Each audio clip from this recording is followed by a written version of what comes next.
प्यारे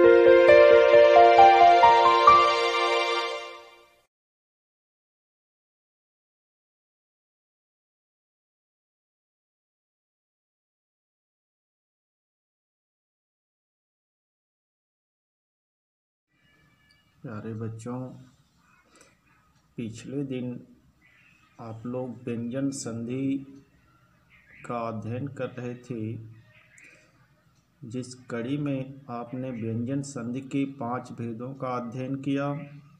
अब उसके आगे इसका 6वां भेद है परस्वर्ण संधि, जिसका सूत्र होता है अनुस्वारस्य यई परस्वर्ण। यह सूत्र हमें बताता है कि अनुस्वारस्य यई परस्वर्ण, कि प्रथम पदांत में अनुस्वार हो और दूसरे पदारंभ में यय प्रत्याहार का कोई वर्ण हो तो परस्वर्ण हो जाता है। परस्वर्ण पंचमाक्षर होता है, अर्थात अनुस्वार के स्थान पर स्थानीय अनुस्वार हमारा पर वर्ण के पंचमाक्षर में परिवर्तित हो जाता है। पर वर्ण का मतलब है दूसरे पद के आरंभ का जो हमारा वर्ण होगा वह अपने ही वर्ग के पंचम वर्ण में परिवर्तित होकर अनुस्वार के स्थान पर स्थापित होगा। ऐसा हमारा सूत्र बता रहा है। जैसे हम देख सकते हैं उदाहरणों के तौर पर, गंग, ग पर अनुस्वार लगा है, गंग, गंग धन गा। आप देख रहे हैं कि यहाँ हमारा प्रथम पदांत जो है अनुस्वार से युक्त है और दूसरा पदारंभ जो है यह प्रत्याहार के वर्ण ग से युक्त है। आप प्रत्याहारों में यह अध्ययन किए हैं कि किस प्रत्याहार के अंतर्गत कौन से वर्ण आते हैं। तो यह प्रत्याहार क्या है? यह प्रत्याहार के अंतर्गत आप जानते हैं कि ऊष्म व्यंजन को छोड़कर जितने वर्ण होते हैं, जितने व्यंजन होते हैं, सभी यह प्रत्याहार के वर्ण होते हैं। यानी 29 वर्ण जो होते हैं, जो ऊष्म को छोड़कर हैं, ये सभी यह प्रत्याहार के वर्ण हैं। इसलिए ग जो है यह प्रत्याहार का वर्ण है। इसलिए शर्तानुसार जो है ग वर्ण अपने वर्ग के पंचम वर्ण में परिवर्तित होगा और अनुस्वार के स्थान पर स्थान प्राप्त करेगा। तो हम इसको लिख सकते हैं गंग धन गा।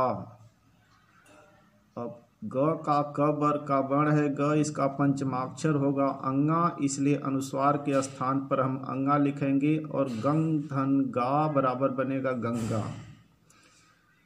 उसी तरह से मम धन चह, म पर अनुस्वार लगा हुआ है और दूसरे पदारंभ में च वर्ण है, इसलिए च वर्ण जो है पर वर्ण है, इसलिए इसका जो पंचमाक्षर होगा वह इया होगा और अनुस्वार के स्थान पर अब हम इसको इया को लिखेंगे तो बन जाएगा मंच। अब अनुस्वार के स्थान पर इया को स्थान मिल गया तो मम धन चह बराबर मंच। उसी तरह कुम धन ठितः, कु पर अनुस्वार लगा है, उसके बाद जो है दूसरे पदारंभ में वर्ण हमारा ठ है। ठ आप जानते हैं ट वर्ग का वर्ण है और जब यही पर वर्ण जो है अपने वर्ग के पंचमाक्षर में परिवर्तित होगा तो ट ठ ड ढ अड़ा हो जाएगा। तो कुम धन ठितः बराबर कुंठित। खम धन जह बराबर खंजह। अब ज च वर्ग का वर्ण है, इसका पंचमाक्षर जो है यहाँ होगा, इसलिए खम धन जह बराबर खंजह।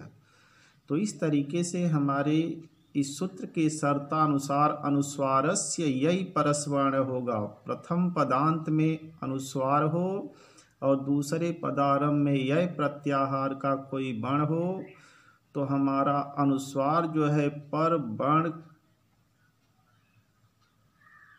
के अपने पंचमाक्षर में परिवर्तित होकर अनुस्वार के स्थान पर प्रतिष्ठित हो जाएगा। ऐसी शर्त जो है परस्वर्ण संधि की होती है। इसी व्यंजन संधि का अगला भेद है अनुनासिक संधि। अनुनासिक संधि का सूत्र होता है यरो अनुनासिके अनुनासिको वा। जो यह सूत्र बता रहा है कि इसके प्रथम पदांत में यर प्रत्याहार का कोई वर्ण होगा, यर प्रत्याहार का कोई वर्ण होगा और दूसरे पदारंभ में कोई अनुनासिक वर्ण होगा। अनुनासिक माने प्रत्येक वर्गों का पांचवा वर्ण। तो अनुनासिकोवा, तो यह अनुनासिक रूप में हमारा यर परिवर्तित हो जाएगा। अनुनासिक जो हमारा प्रथम पदांत का वर्ण है वह अपने वर्ग का अनुनासिक हो जाएगा, माने पंचमाक्षर में परिवर्तित हो जाएगा। इसकी शर्त यह है कि प्रथम पदांत में यर प्रत्याहार का वर्ण हो, दूसरे पदारंभ में अनुनासिक वर्ण हो। तो यर प्रत्याहार का वर्ण अपने वर्ग के पांचवें वर्ण में बदल जाएगा या अनुनासिक हो जाएगा। जैसे हम देख सकते हैं जगत धन नाथ। अब जगत धन नाथ में हम देख रहे हैं कि प्रथम पदांत में यर प्रत्याहार का वर्ण त है और दूसरे पदारंभ में अनुनासिक वर्ण न है। इसलिए शर्तानुसार हमारा प्रथम पदांत का जो त वर्ण है यह अपने वर्ग के पांचवें वर्ण में परिवर्तित हो जाएगा या अनुनासिक में परिवर्तित हो जाएगा। तो त वर्ण का अपने वर्ग का पांचवा वर्ण होगा त थ द ध न, जो अनुनासिक है। तो जगत धन नाथ बराबर जगन्नाथ, दिक धन नाग। अब यहाँ क वर्ण जो है अपने पांचवें वर्ण में परिवर्तित होगा, अनुनासिक होगा, तो यह हो जाएगा क ख ग घ अंग। तो दिक धन नाग बराबर दिंग नाग। इस तरीके से प्राक धन मुख, प्रथम पदांत में क वर्ण है, दूसरे पदारंभ में अनुनासिक वर्ण म है, इसलिए हमारा प्रथम पदांत का वर्ण क भी जो है अनुनासिक में परिवर्तित होगा और हो जाएगा प्रांग मुख। तत् धन मित्रम, अब यहाँ त है, यह भी अपने वर्ग का पांचवा वर्ण या अनुनासिक वर्ण में परिवर्तित होगा, तो हो जाएगा तन मित्रम। तत् धन मित्रम बराबर तन मित्रम। तो इस तरीके की शर्त जो है यरो अनुनासिके अनुनासिकोवा सूत्र बताता है, जिसकी शर्त यह है कि यरह प्रथम पदांत में यरह माने यर प्रत्याहार का वर्ण हो, दूसरे पदारंभ में अनुनासिक वर्ण हो। तो अनुनासिकोवा, वा माने विकल्प से, तो विकल्प से प्रथम पदांत का वर्ण भी अनुनासिक में परिवर्तित हो जाता है। ऐसा जो है यरो अनुनासिके अनुनासिकोवा सूत्र जो है बताता है। इस तरीके से आप लोगों की यह व्यंजन संधि के सभी भेद समाप्त हुए। इन सभी का अभ्यास करेंगे। धन्यवाद।